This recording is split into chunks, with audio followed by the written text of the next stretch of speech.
All right, well, let's go ahead and kick this off. Thanks, everybody, for attending the day and for coming to our panel discussion. So today we're here to talk about the evolution of big data apps. And I realize now I don't have the ability to forward the clicker here. There we go. That's me. I'm Nathan Trueblood. I'm a VP of Product Management for DataTorrent. And of course, I am not the star here. It is these gentlemen here that are the star of this particular portion of our program. So let's go to the next slide so I can introduce our panelists. So starting next to me, we have Ilya Ganelin. Ilya comes to us from CapitalOne, where he is a hacker and a data engineer and focused on stopping the bad guys from messing up our credit card transactions and all kinds of other things. So very much on the cutting edge of streaming application development. Next to Ilya, we have Bhaskar Ghosh. Bhaskar is today an investor and advisor, but he is a long-time data infrastructure irritant. He comes from way back in the day of Yahoo, and I was chatting with Bhaskar earlier about the fact that he was really living in the days of big data when there was a lot of pain before anyone had invented medicine. So he's seen a lot. And before his current gig of advising, he was, for example, ran data infrastructure for LinkedIn as well. So he's kind of seen it all. Next to Bhaskar, we have Milind Bhandarkar. Milind is also part of the sort of founding family of big data and Hadoop from Yahoo. So there's a lot of former Yahoos around here, myself included. And so Milind today is CEO of Ampool. And again, trying to bring more and more promise of what you can do with data analytics. And then last but not least, we have Laurent Bride from Talend. Laurent is the CTO of Talend, which is really looking today at how to solve the challenge of data integration when we start to look to transition to the world of real-time and streaming analytics. So with that, that's our panelists. And really the format today, it's a conversation. We'll address some questions. We'll see how the conversation goes. If it comes to blows, I'll intervene, even though I'm sitting over here on the left. So one of the first things I want to kick off, and I'll start with you, Ilya, but coming out of Strata conference, for example, but in general in the market, I spent a lot of time being grilled by analysts and media people and so forth. And like a lot of media folks, they like to try to put us in a small box. So the question is really the following. When we look at streaming applications, one particular journalist asked me, he said, oh, come on, aren't most problems really solved by batch? Do we really need streaming? I mean, isn't that really just reserved for sort of a small fraction, things like algorithmic trading and so forth? How big is the real opportunity for streaming applications, and where is this market going to go, and what are the use cases? So we'll start with your perspective, Ilya. Sure. I'll answer it in a couple of ways. First, application-wise, I think there's definitely applications out there that demand it. Cybersecurity, fraud, everyone knows and hears about those. Ad tech definitely falls into the same kind of low latency space. I think there's also the other way to think about it that I don't know that gets talked about so much, and that's just that even if all you're doing with streaming is simplifying workloads downstream, there's still value in that.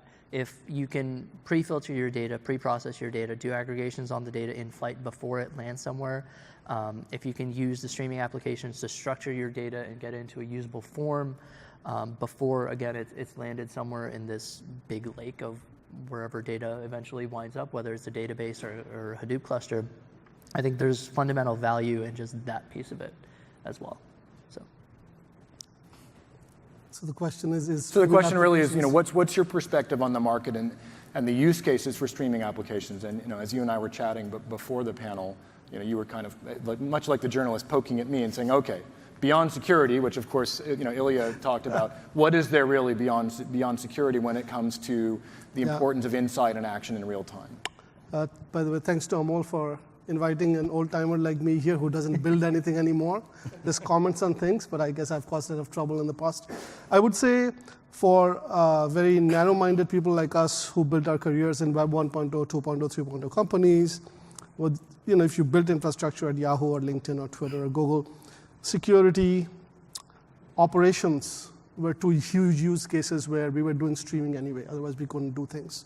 And then advertising analytics became really important. And then if you make it work on long tail, became really important. So those are big money areas already where a lot of us in Silicon Valley already knew that there was an ROI positive view of things, that streaming was important to stay. I think what I see happening now is larger enterprises, which are, as Milind says, east of Sacramento. Is that what you said? East of Sacramento. East of Sacramento, which is the fault line.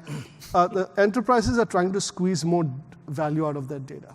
So if in that process, the decision makers and the business people taking on a business persona start understanding that much more recent data, fast-moving, adds business value, then they're going to start investing in it. So I think that movement has started happening. That much I've seen. I'll just leave by saying that granted that a lot of people in this room are very forward-facing people, right? We're kind of been on the cutting edge, so we try to sell our hammers. Where the community is in providing mix of batch, stream, and data at rest technology, which is operable, simple to use, programmable, I don't know anymore. I've been away for 2 years, but I would say that is always a question that has been on my mind. So I think the market is growing. What solutions are out there is yet to be proven at massive scale. That's what I would say. Yeah, I think you referred to batch streaming and other kinds of workloads, and analysts typically basically say last year there were 7 whatever. In the last 5 years there were 8 different streaming startups that were funded, and therefore streaming is going against batch. So it's not streaming versus batch. It's streaming with batch and streaming with micro batch. Everyone have their own use cases, their own sweet spots, right? We basically could not do these high velocity and high variety streaming earlier because the technologies were not ready, the infrastructure was not ready, but the use cases that benefit from operating on data in motion have been around for a long time, right? I mean, when Ampool built Yahoo Finance probably 20 years ago, right? So there, all the stock trades were coming in, right? Obviously, you had to visualize them. You have to basically give some basic statistics on them for somebody who is visiting Yahoo Finance. However, you could not actually depend on the exact price that is being quoted right now in that, because first of all, it was delayed. And the second thing is that it varies from transaction to transaction. So all the decisions that you make upon just looking at the stock price in Yahoo Finance are going to be approximate. You know that. So at the end of the day, there used to be a batch load that used to happen from all these different markets, which was, this is the exact closing price of that particular stock. So batch and streaming were being combined even at that time, right? So it's not, so streaming has been around quite a long time. Now I think we can do it at scale, and that's why the number of applications that can make use of streaming actually increase. So that's my view. All right, so a lot has been said already, so I'm going to try to find a different angle. We have our customer advisory board next week in Europe, and as part of we send a survey to our customers. And as part of that survey, there were questions around real-time analytics and both real-time application integration and real-time data integration. So here we are really talking about the real-time data integration. And we are in the Bay Area. I mean, all of you guys are looking forward and always embracing new technologies. And when you talk to your customers, the ones that are maybe in France, in Europe, maybe older schools, or they are not moving as fast as what we can see here in the US and in the Valley, or in industries like banking, like CapitalOne, which has a lot of developers who can actually build those things. So we don't have that knowledge internally, for a lot of customers. And that survey came back with, when it comes to real-time analytics and data integration, if you want to be the data-driven company, where do you stand? Like, how important that is for you? And that came back with 77 point something percent for them. That was key. So they see now real-time analytics and streaming as a key technology. But then the second question is, how soon are you going to implement those type of solutions? And then it's not tomorrow, it's not next month or next quarter, it's within the next 2 years. Mm-hmm. And that's usually associated with machine learning and artificial intelligence.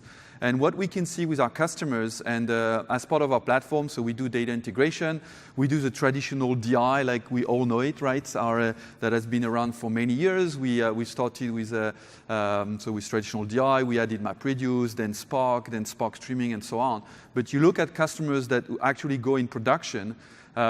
We've had quite a few customers in production. We have many in production with MapReduce. We've had many in Spark, but the traditional batch. And when it comes to Spark streaming kind of use cases, I mean, first of all, we are limited in the use cases that we can address, like it's more like fixed windows and it's not real-time streaming. We might talk about that later, but it's limited. So for probably 80% of the use cases we see today, they're still batch.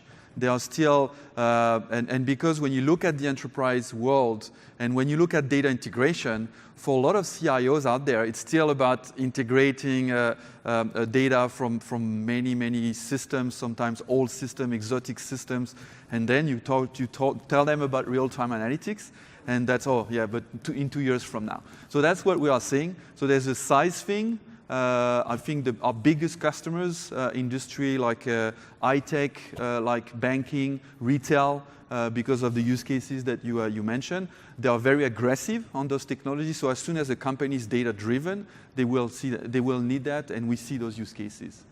Yes.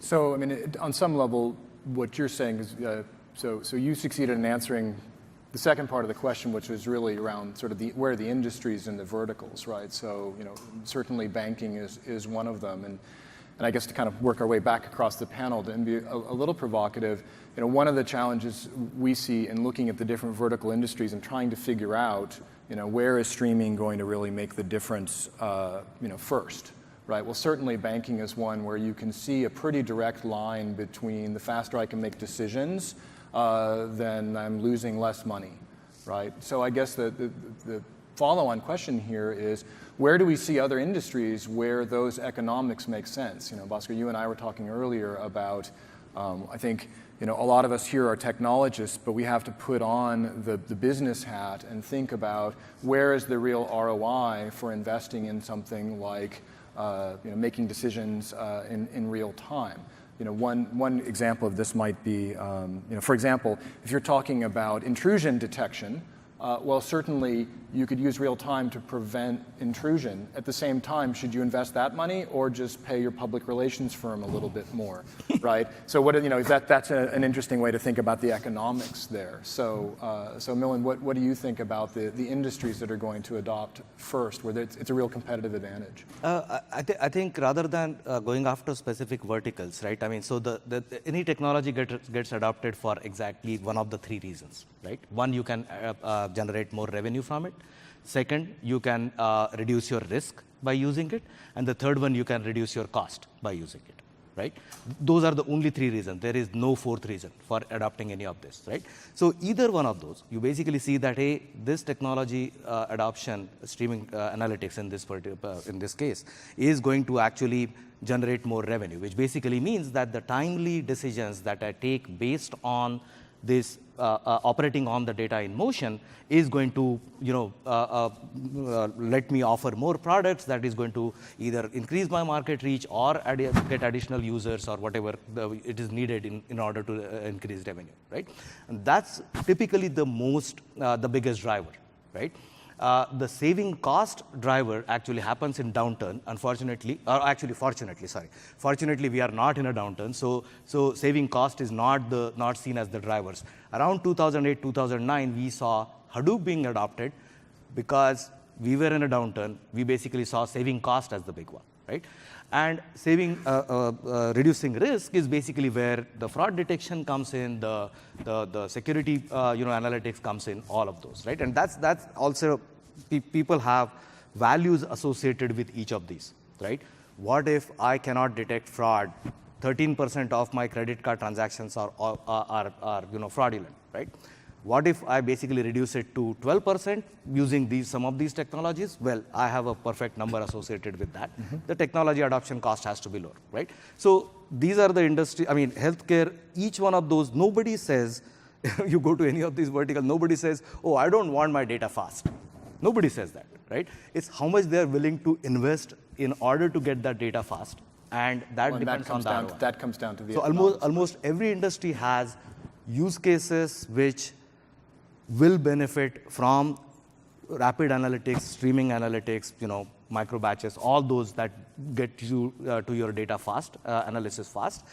You just have to look at the right places. That's what I would say.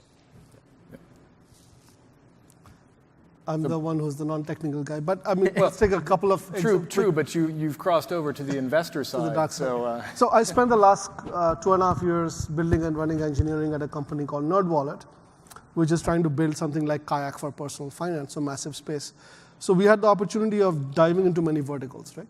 Not just credit cards, but various kinds of loans, various kinds of insurance. And we got to talk to a lot of the supply side big players, the big financial companies, because we were sitting above them. Here's what I saw, and take it for a point-in-time snapshot of whatever wisdom. One is the fraud part needed fast-moving data. That people were willing to spend, and people are already doing that. I mean, if you look at the inner workings of Visa and MasterCard, they're doing some deep stuff already. If you look at an area like loans, whether it's small business or consumer or home refinance, blah, blah, blah, massive TAM, it is not a fast-moving data problem mostly. It is a data ingestion, integration, cleansing, modeling problem. So you can go into mini batch, micro batch, but I didn't see an applicability of streams there yet. So in fintech, there are other areas like investment management and other stuff where I didn't see that either. Now, coming to another area which I'm just dipping my toe into, which is in the industrial space and in the energy space. In the industrial space, if you go into manufacturing, shop floor scheduling, and other stuff, I suspect there is a need for getting quick intelligence out of fast-moving data. However, remember that those spaces are massive. And the naivety we have in Silicon Valley, having built web companies, those are very complicated environments out there. How we build something that is easily integrable into that environment, I don't know the answer. I mean, I'm looking at it. But I would say fintech, the answer was a mild no from my side for now, for streaming. Strong yes for integration, mini batch, all of that stuff. And I suspect in the industry side, whether it's home, you can go all the way to home security and home energy, all the way to industrial automation, I suspect there are pretty massive opportunities out there. But how Silicon Valley and people like us, you, will build technology which is not only operable, but integrable into those environments, I don't know the answer yet. So I'll just leave those questions. Great. Now you're in the security space, so you have an opportunity to take a pass on this question, but go for it. Sure. I've been thinking about it in a slightly different way, which is that all of us are constantly producing more data, right? I don't want to talk about IoT because I think that's a phase. I might be completely off base here, but the way I see it is we're all producing more data. All the applications we're using are consuming and producing more data. For everything that we're seeing going on, with AI, self-driving cars, machine learning, et cetera, all of that is in turn producing more data. As soon as you have a human in the loop, they want a response as quickly as possible, in whatever space that's in, whether it's medicine, whether that's where cybersecurity comes into play, because at the end of that chain, there's an analyst that's sitting there and wants to catch a problem before it happens, right? And then they don't have to go through the messy paperwork of, unwinding the whole chain. So I think reasoning about it from that perspective is pretty much anywhere you have a human in the loop, anywhere you want a quick response or to provide a good user experience or to make a decision quickly in whatever it may be, right? In your car, if you've got a medical chip or something that's pumping data, if, as you say, I think the industrial engineering component is huge and totally ignored as far as valuable. People are getting into it, to be fair, right. But I think it's a massive place where we have to become more humble. Actually think how stuff we build can be used. But back to you. Yeah, so I agree there. So I think there's a lot more that can be done there. So that's my take on. Yeah, and you. Yeah, just gonna add something. I think that the changes came from the consumer world. As we saw more of those internet companies. I mean, you came from Yahoo. I mean, that was the start, right, of everything, and Google, and now we all have our mobiles and all the applications, and we are connected all the time. So what I see is really that distribution of data. So it's not coming from one pipe, right? It's coming from all those pipes. It's completely distributed. It's collaborative. I mean, when you look at some of the customers that we have customers in the gaming industry. Like what gaming? Yeah, streaming is actually very important in gaming and analytics. Because you are playing online, you are playing against others, you have all this data that you process live to ad tech. I mean, we mentioned ad tech, why do you push that offer to that guy based on his scores and all that kind of stuff, right? So I think that the consumer world really is transporting to the enterprise world now. And whether it's on banking, I mean, like I want to apply for a loan, I'm looking for a home. I'm not going to wait 2 weeks to get an answer. I want it now, so we have to crunch that data. It has to be live. Yeah, I mean, you look at all the demos that you can see right now. I mean, at Strata, at the Hadoop world, at taxi's demo, and then you can see that the car moving, and that's the Uber story, right? So to me, it's also part of the consumerization of the enterprise. And that requires this kind of a streaming technology. Yeah, our expectations of enterprise software are much higher, and we expect things to be delivered much more like an app than like a bag of parts, which I think is a nice lead into the next question, which to some extent, Bhaskar, you kind of hinted at when we think about moving into some of these industrial verticals, especially as technologists from Silicon Valley. I think there is a bit of there can be some arrogance on the part of the technology people, which is to go into those industries and say, look, this technology is amazing. It can transform everything that you do. All you have to do is fundamentally change all your business processes, and then you can appreciate our greatness. And so with that as a big of a backdrop, I mean, one of the topics that came out, I think, of Strata recently, but more generally, I think people have been pronouncing the death of Hadoop and the death of big data. But really, I think what they're talking about is complexity, right? Is that a lot of these systems, while we have higher and higher expectations, there's also a lot of complexity here. So I guess really the question here is, what's your perspective on what we can do to address the complexity challenge? Because ultimately, if we're talking about consumerization of the enterprise and consumerization to some extent of data, that means that we have to change how we deliver this technology to those old school businesses that could really benefit. So I'll start this time. I guess we'll start in the middle. Start with you, Milind. We'll go around just to make it fair. You can go first. Start with me. Sure. I actually have very, very strong views on complexity, especially in the Hadoop space, right? Every week or every month, you basically see a new code drop coming from one of these, Silicon Valley giants, and then everybody is asking, okay, how do you compare with these XYZ? Have you even downloaded and tried it out? Does it even deploy on your laptop? I mean, forget about distributed deployment, right? Developing on that software itself becomes very complex, right, on that platform. Then the operability, and this is actually Amol's one slide, I think should be printed in a nice format and should be handed out to everybody, right? Basically, 4 things to develop, 20 things to make it operable, right? So unless we actually focus on making things operable, this complexity reduction is not going to happen, right? We basically have to make sure, and some of the reasons that this was the same thing in the early days of databases as well, right? I mean, even if SQL became standard, everybody basically tried to position their database as being somehow better, was essentially add more complexity in what you can do with that. And then SQL Server basically became, the IoT platform or OT platform. And then Oracle basically became the finance platform, right? That kind of a thing. So complexity is there as well, but at least people agreed to the bare minimum standards that everybody needs, every component, every project needs to support in order to be operable, in order for you to be able to build portable software that runs on top of that. Unfortunately, we have not seen that happen in the Hadoop distributions or in any of these big data things at all. And I think that's But even if you deliver operability, if you put on the hat of the line of business guy, is that enough? Because ultimately, the DevOps guys are happy, the developers are proud, everyone declares victory, but have we delivered yet for the business? So yes, line of business guy obviously is the end user of all these technologies, right? So he or I should say he or she actually is expecting the outcomes from that.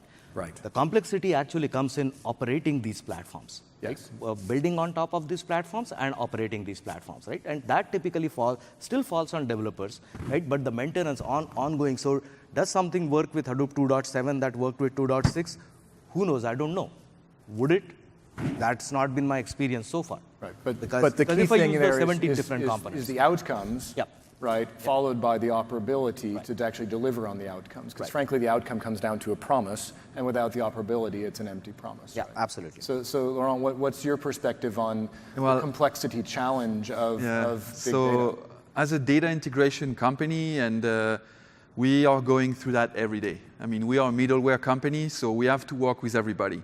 And to us, what's really terrible is when you go to that new customer or an existing customer, and they tell you, oh, and do you support this, and do you support that? Well, that came out last month or last week, and no, not yet. And then you have to maintain that. You have to watch for interoperability and so on. At the end of the day, I mean, when I look at the world we are in the big data, it's only accessible to a few people. I mean, probably in the Valley, I mean, you go to Starbucks, yes, you're going to hear people talking about big data. I can tell you that when I go to visit my team in France, you go at a cafe, they don't talk about big data whatsoever. And yeah, so, and it's not just wine and cheese, to be clear. But no, that's so far away from them. But if you tell them, if you talk to them about better customer retention, limiting the churn. If you talk to them in business value, then it makes sense. And when you talk to the IT guy, what they're really looking for, under the hood, it's going to get more complex every day. And don't tell me it's going to be easier 2 years from now. It's going to be horrible and more horrible than today. But the thing is, I think what we can do is how can we simplify all that stuff? So we limit all that complexity to a few. But then we build service layer on top of that. We bring the APIs one level up.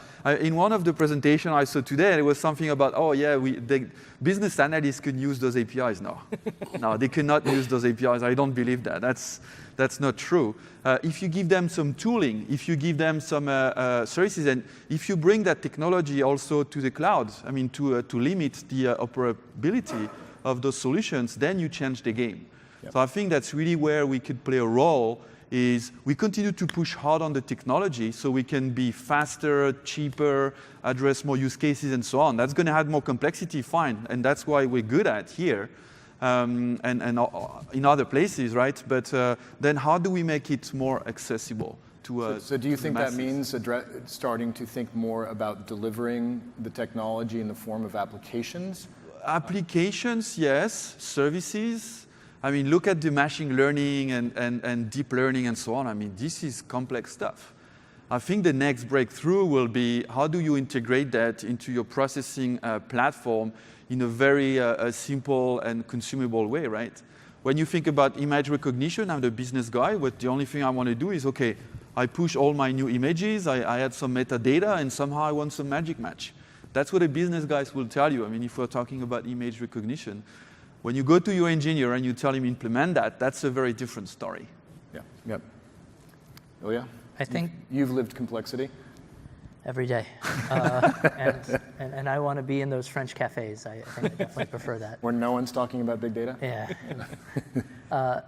I think complexity comes from a lack of understanding, fundamentally, right? Like we deal with extraordinarily complex systems. Like a computer is a massively complex system, but you can decompose it into its individual components all the way down.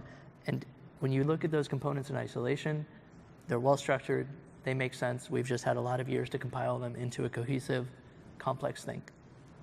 I think the systems that we're talking about, the machine learning systems, the fundamental data engineering components, like the messaging pieces, all of that, it's not well understood enough that we've decomposed it to those prime components, where each of those prime components is solved and then reassembled into the cohesive solution that is the bigger picture. I think the way forward, and Milind, I think you hinted at this, which is I almost see it as education. For so many people, I think it's the next big sexy to just have all the buzzwords on your resume, to have all your Kafkas and your Flinks and your Sparks and whatever else there might be. And at the end of the day, they're all solving repeats of the same fundamental problem. The tool you're doing it with, that doesn't matter. So I think the conversation just has to shift from everyone thinking about like the tools being significant to the problems being significant. You're really just addressing a core need. When you refocus on what is that core need and you understand what is that generalizable core need, like having a scalable, fault-tolerant, reliable streaming platform, right? Like that's concise enough to understand, and that concept, you focus on that, spread it throughout the industry, get people thinking in those terms rather than in just trying to differentiate themselves with minor variations on a particular tool, then maybe things go in the right direction. But coming from an open source community, I mean, where we're all engineers, how do we get people to focus on those much more realistic problems? In other words, not continuing to reinvent the wheel, but focus on the problems of the business, the outcome. So I know I'm putting you on the spot here, but oftentimes what I've seen in open source communities, you have tremendous innovation, but it can also become a bit of an echo chamber between engineers talking to other engineers, who don't always raise their hand and say, hello, I'm here from the business. Now, obviously, I'm biased. I'm a product guy, so I'm thinking from that perspective. But certainly, I guess your answer is that's one of the ways to deal with that. But how do we deal with that in an open source environment? I don't have the right answer. I almost say this like I'm an engineer trying to crawl out of that hole of just being an engineer. So the only thing I can say is I think more engineers should try to do that. But education, I think, is the right. Education, I think, absolutely you said important. it. But it relates to other things as well. I mean, Ilya mentioned, the resume-driven development. So that is pretty common. I mean, nobody would look at a resume if basically said, hey, I used or developed a large circular disk-backed buffer. They would look for a keyword Kafka, right? That's basically what it is, right? So if you're looking for specific keywords, and that's how all the hype gets created, that's how things are going to develop. Finally, is that people are going to specifically look for that particular thing, whether it suits their use case or not. And that increases the complexity. Right? When you are trying to take whatever that phrase is, round hole and square peg or something like that, that's where the complexity results from. Right? Use the right tool for the right job, the complexity naturally goes away. Yep.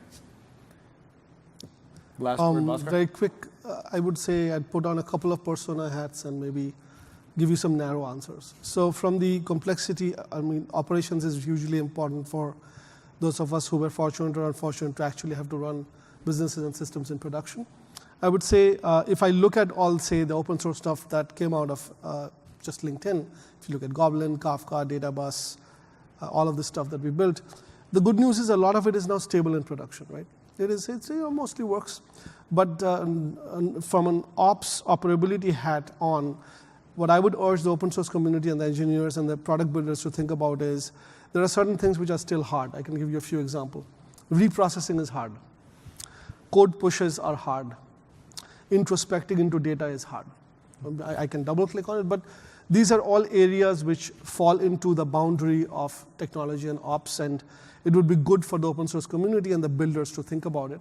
So you make the product managers and the operations engineers' lives easier there. That's the operability piece. It's a massive area, we can talk about it more, but those are 3 snippets of examples of areas where we still haven't solved things very well. If you now look at the larger TAM side, if you look at the industrial automation side, and you look into IoTs, firstly, you have to be very humble in going and understand the end-to-end ecosystem there. The end-to-end ecosystem there is a lot more complex than what we did in Web 3.0 companies. There are gateways. There are intelligent boxes sitting on the field, whether it's an oil field or a manufacturing plant, and so on and so forth. And you might have a back end, and you might have data streaming across all of them. And you may want to put intelligence in each piece, local intelligence and global intelligence. It is non-trivial to take the pieces we have built in these Web 3.0 consumer companies and just move them. So I would say thinking about product integration for these large TAM areas is a very important thing I would urge all startup founders to think about. Those were the 2 takeaways. One is developers should think much more about the ops persona, and founders and product builders should think about these large TAM areas where if you open that box and you think about the gateway machines that come from the Ciscos and Intels of the world, and you think of the little servers that run on the shop floors, if you start thinking about the whole thing, given the background we have in Silicon Valley, we might be able to solve it really well. We just have to think out of the box. Those are 2 quick snippets of areas where we could improve. For operability, I recommend somebody should have come with an idea, David Henke as a service. David Henke, and you and I know, and I think a lot of people here ex-Yahoo know as well, because if things fail in production, within the next minute, David Henke will be at your cube shouting at you.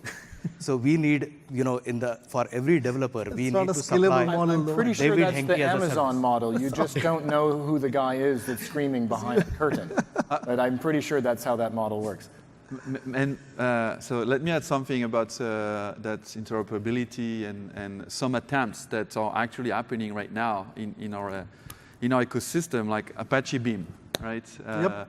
So we talked about Apache Beam, I think today in some sessions. This is something that we are very involved with. DataTorrent through Apex is very involved into Beam as well. And I think that's an example in the open source world where we're really trying to have that abstraction layer and that high-level APIs that developer could use to address both the real-time and the batch kind of use cases. It's not perfect, but that's an attempt. And instead of having yet another API layer and framework on top of a streaming engine or bad engine, we are trying to have something that will work across so that you can build your application on top of that and have multiple runners. So you take that complexity one level down. Yep. So for the business and the application layer, you tap into that same APIs, and then you build the runners, like DataTorrent build the Apex runner. And Cloudera started the Spark runner and so on. So for us, when we are sitting on top, and that's really helping us. And that's why, I mean, from a talent perspective, we jumped on this with Google, because for us, it's a way to future-proof the development of our customers. And it's also cheaper for us as well. So we develop once on Beam, and that can be ran into multiple runtimes. Yeah. So there are always a little bit of differences here and there. I'm aware of that. But it goes back to your point about, this one versus this one. Okay, this one does that part better, but for the biggest chunk, they're doing the same thing. You even have those layers that have similar APIs and very close APIs. A cat is still a cat. And we have to be very mindful of that. That was one of the observations we were making on the team at DataTorrent coming out of Strata, was everyone was comparing their engines and their speeds and their feeds, and not that many folks were talking about outcomes for the business. Mm-hmm. So I was, again, looking at it from the perspective of the customer walking around there, I was very confused because I couldn't detect how this is going to affect my business other than it was going to be amazing. But I couldn't quite figure that out. So one last question, just for a little bit of fun. So we talked a lot about operability. So no doubt everyone on this panel has a good story of getting your fingers burned with the operability challenge. It reminds me a little bit of actually I was interviewing an architect one day and asked him about how do you make engineers care about the operability challenge, and he just looks at me and he goes, "Give them the beeper." I'm like, "What?" "Give them the beeper." And he's like, "Oh," he's like, "as soon as you put them on the ops team, what was a boring problem is the most important problem they've ever faced." So with that, briefly, let's start with you, Ilya. Maybe some brief war story about getting your fingers burned and learning the operability challenge. I don't know that I've had the fingers burning experience. I think at some point I was lucky in my career development as an engineer to be around engineers who thought of things in those terms. Like you make a complete system, it works, and you're accountable for the fact that it works. I think the idea of having the engineer with the beeper, for those that don't get that, I think that's a great idea, right? The notion that you must be fundamentally accountable for what you're doing and personally responsible for the things that you're creating. I think that's really powerful. I think the bigger challenge is almost articulating, making the translation from the engineering side of operability to the business side of operability, and translating how engineering investment in operability translates into business success. Because I think the business at some level understands that they want things to work. They don't necessarily understand what that means from an engineering perspective. And consequently, the leaders in the business may not subsequently understand how to translate the work that the engineers say needs to happen and the technologies that they want to use and the overall architecture and planning that goes into a project, how that, like, there's a gap in. Well, that's, to some extent, that's Amol's checklist slide. Yes. That Milind was referring Exactly. to, that maybe we need to have printed into a T-shirt. Sure, you've accomplished these things, but what about all of this, right? So yeah, that's how I see it. Make engineers accountable. I'm okay with that. Bhaskar, war story? Too many, man. Too many. Well, pick one. I think rather than go to solutions, I mean, war stories is you get called at home in a company about to go IPO by the CEO and say, hey, is this end-to-end data correct, what I'm going to go tell in the roadshow? I won't tell you what happened next, but I devoted the next 1 year of my life at that particular company running an end-to-end data quality project. Amol and I might remember, we actually did the same thing at Yahoo after Panama, right?